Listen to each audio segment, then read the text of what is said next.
everyone, it's Miss Greta, school-based occupational therapist. In this video today, I'm going to talk about a few more things that you can do with your children to strengthen their fine motor skills with items that are found around the house. Now today we're going to talk about all kinds of containers.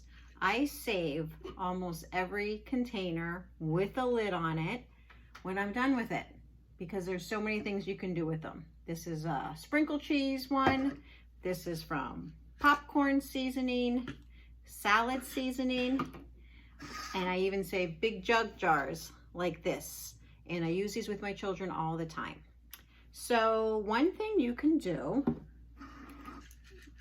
with this little one, first of all, have the children take the lid off using two hands together, using your fingers to open it. And then you see it has the little holes in it. Then they need to use their motor skills to pop the top off. And what I have in here are toothpicks. All right, these are colored toothpicks. You can use regular toothpicks. You can do patterns with them. All right, so then they're going to take the toothpicks and set it on the table like that. And then they're going to put this back on. They're going to hold it in one hand. And then one at a time, they're going to place the toothpicks in. The kids love doing this activity because it's fun. You have them grab the toothpicks with their two fingers.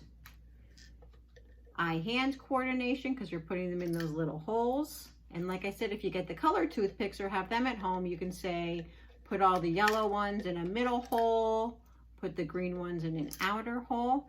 And then when they're done, they put the lid back on. So all kinds of skills being targeted there with very simple material. If those holes are too small for them, this is like a salad seasoning, and sometimes a lot of spices have holes that are a little bit bigger.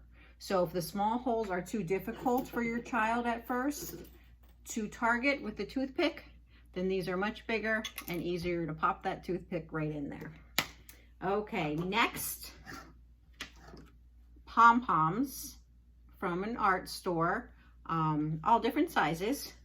So then this jar from the Parmesan sprinkle cheese, there's two sides, like, you know, there's the bigger side and then there's the smaller side. So again, opening the container, opening this flap is a great skill for your kids to use. And then they're gonna use their fingers and pop those pom-poms right through the lid. And some of the bigger ones will fit, but they kind of have to squish it in there. So that's a little bit of strengthening for their hands. If those are too small for them to get it through, then you can use the bigger size.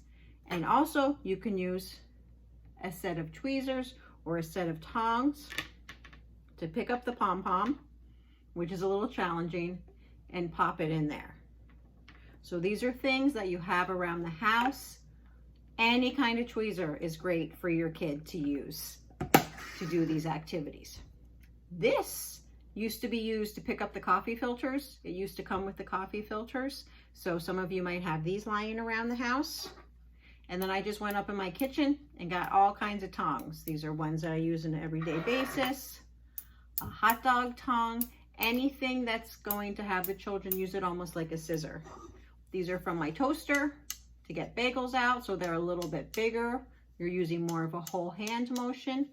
And if you don't have any tongs at all at home, you can make your own pair. So what you're going to do, these are chopsticks that I get at the grocery store or at a Chinese restaurant. So two chopsticks, or you can use two popsicle sticks, the flat sides together. And then it's kind of hard to see, but I put a bead in there, just a bead from a bracelet. So a little ball or a little bead. And then I wrap two rubber bands around at the bead. So just from that, I made my own tongs. And then this is another one. It uses more of a larger motion. This is just a water jug. I cut out a piece for the mouth. I put tape on it just to make it a little less rigid. And I put some eyes on it just to make it fun. And then you have the child do the same thing. Again, I have my pom-poms here. If you don't have pom-poms, you can use any kind of little things around the house that you can pick up with tweezers. So grab that pom-pom, put it in there. You can have them use different hands.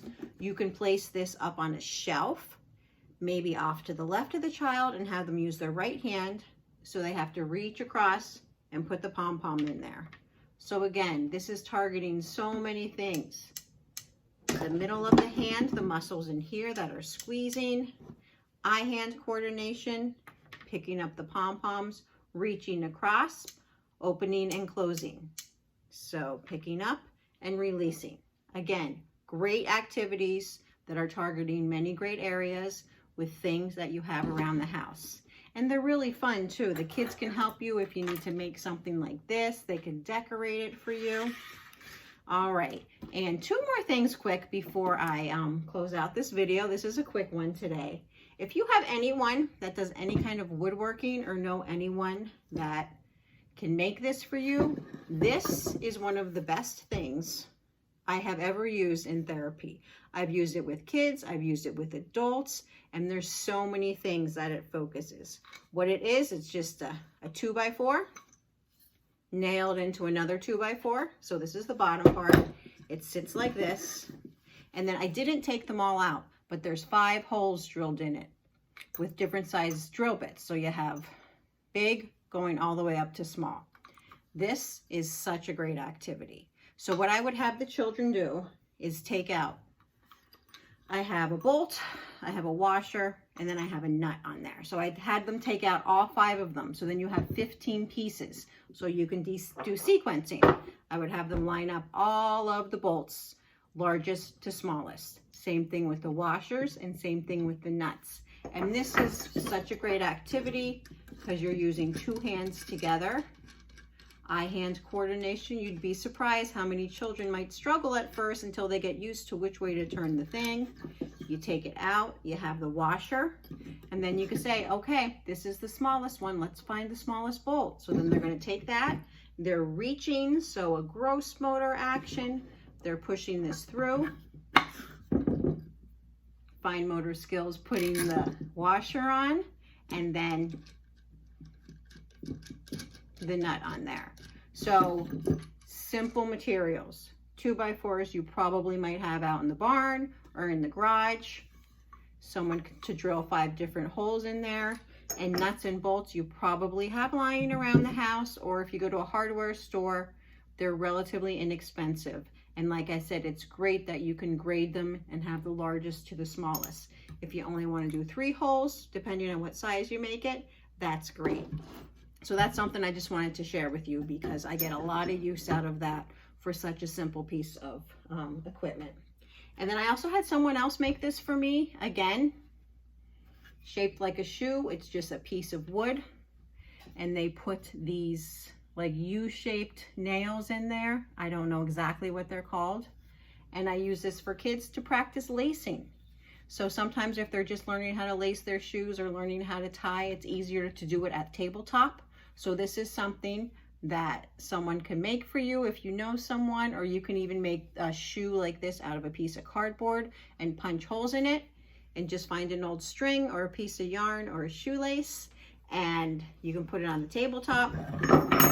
Now it's kind of hard to see because I'm right in front of the camera today, and then you can have them lace it and eventually learn how to tie. And it's so much easier for them at first doing it on a tabletop versus on themselves. All right, so I just wanted to share those quick tips with you. Again, all things you can do around the house with your children and all materials that you have most likely in your home right now. Okay, thank you so much. Have a great day, and thanks for watching my video, and continue to look for new videos. All right, so long.